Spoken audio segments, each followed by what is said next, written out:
जे करायचं कायद्याच्या चौकटीतच राहून करेन. तुम्ही टेन्शन घेऊ नका. हे बघ, तसा पण आता आपला कोर्टात जाऊन काही उपयोग नाही, कारण कोर्टात काही सिद्ध करायचं असेल तर पुरावा हाती पाहिजे आणि आपल्याकडे काहीच पुरावा नाही. मग तिथे जाऊन नुसतं बघत बसायचंय का आपण? नाही, ऐक, ज्या पोलीस स्टेशन मध्ये सावीच्या विरोधात केस फाईल झाली आहे ना, मी तिथं जाऊन काय मिळतंय का बघते. पण काय वाघमारे? सत्यारे, ज्या केस साठी मी कोल्हापुरात आले ती पण महत्वाची आहे ना, ते कधी करू? तुम्ही त्याचं टेन्शन घेऊ नका. हे बघा, मी माझ्या कोल्हापुरातल्या माणसांना त्या माणसाची माहिती काढायला लावल्या. मी एक काम करतो, मी स्वतः त्याची माहिती घ्यायला जातो आणि तुम्ही सावीच्या केसची माहिती घ्या. ठीक आहे, मी बघते माझ्या हाताला काय लागते का. पण सत्या, जे करायचंय ते कायद्याच्या चौकटीत राहून करायचंय. हा, जितकी महत्वाची सावीची केस आहे तितकंच महत्वाचं त्या अविनाशला शोधणं पण. तू अविनाशच्या केसवर फोकस कर, मी सावीच्या केसवर फोकस करते. ठीक आहे, चला मी तुम्हाला सोडतो. नाही नको, मी टीमला फोन करून कळवले, ते गाडी घेऊन येत असतील. तू त्या माणसाच्या मागावर जा आधी. काय लागलं तर कॉल करा मला.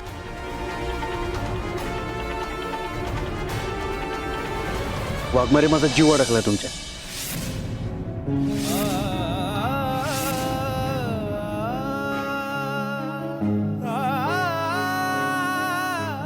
त्यामुळे स्वतःला जरा जास्त जपा.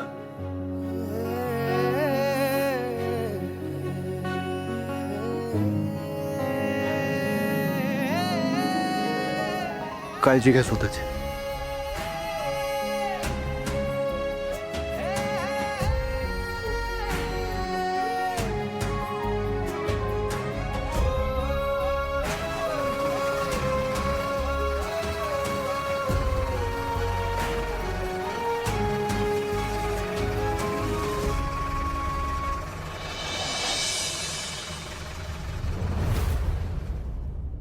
दामिनी मॅडम, कशा आहात तुम्ही?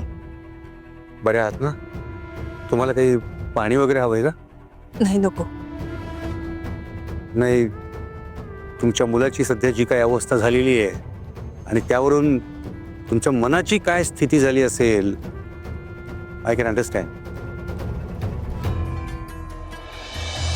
पण मॅडम, तरीही मला असं वाटतंय की तुम्ही अत्यंत खंबीरपणे जे काही सत्य असेल ते कोर्टासमोर मांडा. तर मला सांगा, धैर्य मुजुमदार रोजच्या रोज त्यांचे औषधाचे डोस घ्यायचे का? हो. स्वतःहून घ्यायचे की दुसरा कोणी द्यायचा? नाही, तो स्वतःहून कधीच औषध घ्यायचं नाही, त्याला द्यावं लागायचं. ओके, मग त्यांना रोजच्या रोज त्यांची वेळ सांभाळून ते औषध बघून कोण डोस द्यायचं? त्याची बायको सावी. केव्हापासून? त्याला डिस्चार्ज मिळालं तेव्हापासूनच. म्हणजे त्याच दिवसापासून त्याच्या बायकोने त्याची सगळी जबाबदारी घेतली होती. अच्छा, म्हणजे तुम्ही त्यांना स्वतः कधी गोळ्या औषधांचे डोस दिलेच नाहीत? नाही.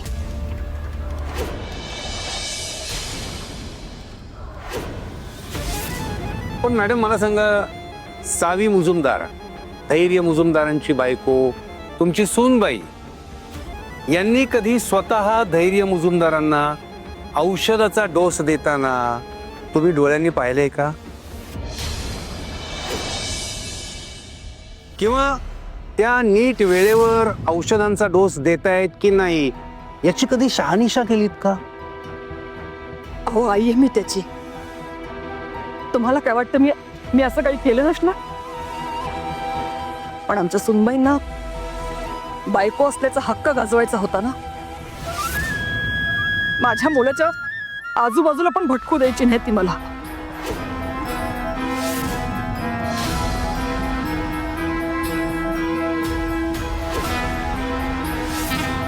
पॉइंट टू बी नोटेड, त्यांच्या आईला सुद्धा त्यांच्या जवळ फिरकू दिलं जात नव्हतं.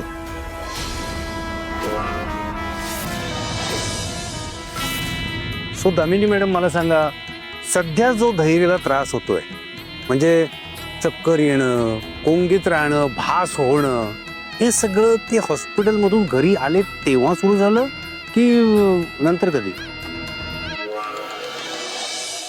नाही, हॉस्पिटलमधनं घरी आल्यानंतर तो हळूहळू बरा होत होता. म्हणजे त्याच्या तब्येतीत प्रगती होत होती. आम्हाला वाटलं होतं तो लवकर बरा होऊन कामाला लागेल. म्हणजे तसं होतही होतं. त्याने एकदा शिक्षण मंडळाची मीटिंग घरी सुद्धा बोलवली होती. मग हे दामिनी मॅडम, हा जो त्रास होता त्यांना तो एक्झॅक्टली कधीपासून सुरू झाला? तुम्हाला त्याचा काही अंदाज? अंदाज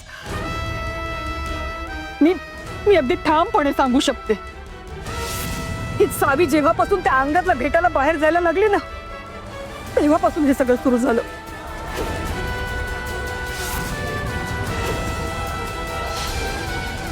हिला बाहेर जाऊन फेऱ्या करायची होती, म्हणून माझ्या पोराच्या जीवावर उठली होती. ऑब्जेक्शन मिलॉर्ड, माझ्या आशिलावरचे सगळे आरोप अतिशय खोटे आणि चुकीचे आहे.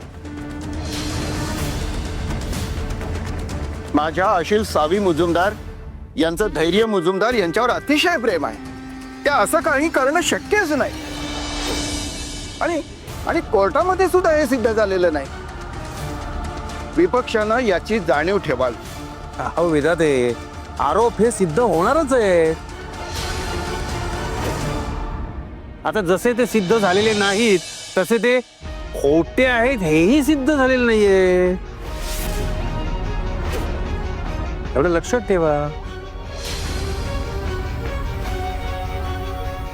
मला वाट दोन्ही साक्षीदारांच्या साक्षी ऐकल्यानंतर मला कोर्टासमोर हे नमूद करावंसं वाटतंय की अगोदर सावी मुजुमदार यांनी धैर्य मुजुमदार यांना त्यांच्या घरच्यांपासून तोडून वेगळं केलं आणि मग त्यांची काळजी मीच घेणार असं नाटक करून त्यांच्या औषधाचे डोस देण्याचं काम सुद्धा स्वतःकडे घेतलं.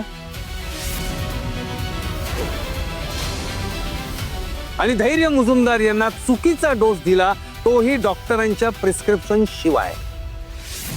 आणि हे सगळं सावी मॅडम यांनी फक्त याकरता केलं की हे जर केलं नसतं तर धैर्य मुजुमदार हे त्यांच्या मनसुब्यामध्ये अडचण ठरले असते. काय बोलताय तुम्ही? का करेन मी असं? कसले मनसुबे, कसलं काय बोलताय? माय लॉर्ड, सावी मुजुमदार यांनी असं का केलं, या पाठीमागे त्यांचे मनसुबे काय होते, या सगळ्यांची उत्तरं आपल्याला लवकरच मिळतील.